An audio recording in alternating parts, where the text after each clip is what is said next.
Rain village की उस कभी ना खत्म होने वाली बारिश के बीच ना इतिहास के दो पन्ने एक दूसरे से टकराने वाले थे। ये कहानी है एक बहुत ही घातक टकराव की, जहां एक शक्तिशाली विरासत को बचाने और उसे हासिल करने के लिए एक जंग लड़ी जानी थी। ये सिर्फ शब्द नहीं थे, ये था कोनान का अटूट संकल्प। सालों के इंतजार के बाद वो अपने दोस्त की विरासत पर दावा करने आए घुसपैठिए ओबिटो का सामना करने के लिए पूरी तरह तैयार थी, और इस बार वो पीछे हटने वालों में से नहीं थी। तो चलिए इस टकराव की गहराई में उतरते हैं। सब कुछ शुरू तब होता है जब ओबिटो परछाइयों से निकलकर सीधा कुनान के सामने आ जाता है। उसका इरादा और उसकी मांग दोनों बिल्कुल साफ थे। तो आखिर ये लड़ाई है किस चीज के लिए? ये है रिनेगन के लिए। अब ये कोई मामूली आंख नहीं है, ये सबसे शक्तिशाली दोजुत्सु में से एक है। मतलब आंखों से जुड़ी एक खास निंजा शक्ति। कहते हैं कि इसे धारण करने वाला या तो दुनिया का उद्धार करता है या फिर विनाश, और इसीलिए ओबिटो इसे नगाटो के शरीर से वापस पाने के लिए इतना बेताब है। ओबिटो का मकसद बिल्कुल सीधा और ठंडा है। कोई इधर-उधर की बात नहीं, कोई भावना नहीं, बस एक सवाल जो इस पूरी लड़ाई की नींव रखता है। वो उन आंखों को वापस चाहता है जिन्हें वो अपनी मिल्कियत समझता है। लेकिन ये टकराव सिर्फ रेगिन के लिए नहीं था। बहुत जल्द ये एक फिजिकल फाइट से बढ़कर विचारधारा की, आइडियोलॉजी की एक गहरी जंग बन जाती है। आइए देखते हैं कि उनके विश्वास आपस में कैसे टकराते हैं। ओबिटो के इस सवाल में ना सालों का जहर घुला हुआ है। ये सिर्फ एक सवाल नहीं, ये एक आरोप है। उसे लगता है कि उसके साथ धोखा हुआ है, और यही विश्वासघात उसकी दुनिया को देखने के नजरिए को बनाता है। और यहाँ इस लड़ाई का असली सार सामने आता है। एक तरफ कोनान है जो नारुतो में एक नई उम्मीद, एक नया भविष्य देखती है।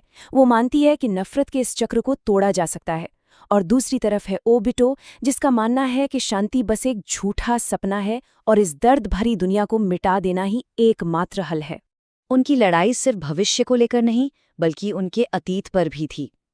अकात्सुकी की असली विरासत किसकी है?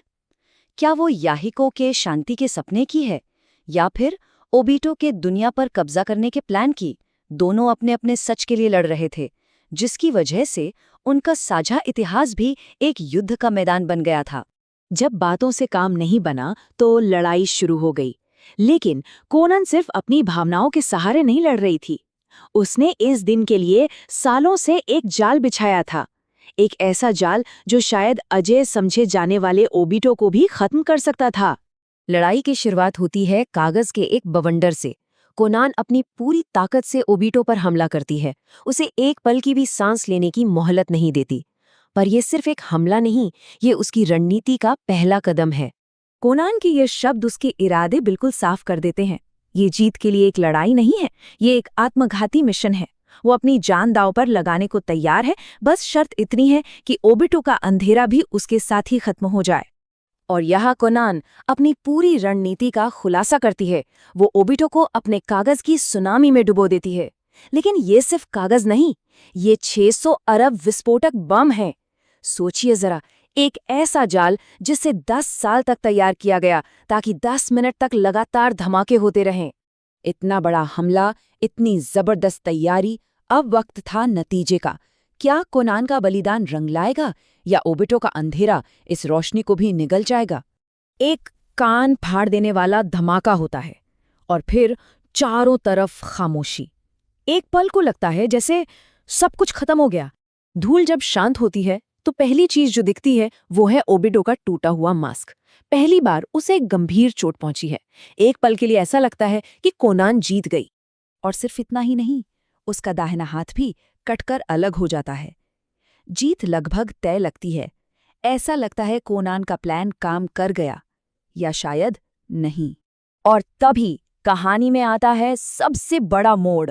ओबिटो जिंदा है। वो मानता है कि उसने कोनान को कम आंका, लेकिन वो बच गया क्योंकि उसने अपनी खास तकनीक इज़ानागी का इस्तेमाल किया। एक ऐसी तकनीक जो सच को एक भ्रम में बदल सकती है, लेकिन इसकी कीमत उसे अपनी एक आंख देकर चुकानी पड़ी। और बस यहीं पर पासा पूरी तरह से पलट जाता है।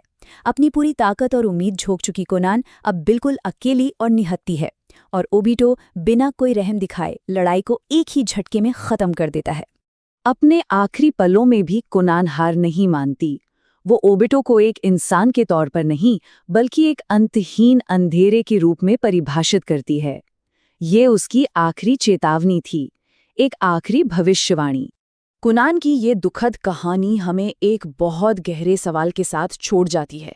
जब सामना एक ऐसे अंधेरे से हो जो कभी खत्म नहीं होता, तो क्या सिर्फ उम्मीद और विश्वास रखना ही काफी है, या फिर कुछ लड़ाइयाँ शायद जीतने के लिए होती ही नहीं है?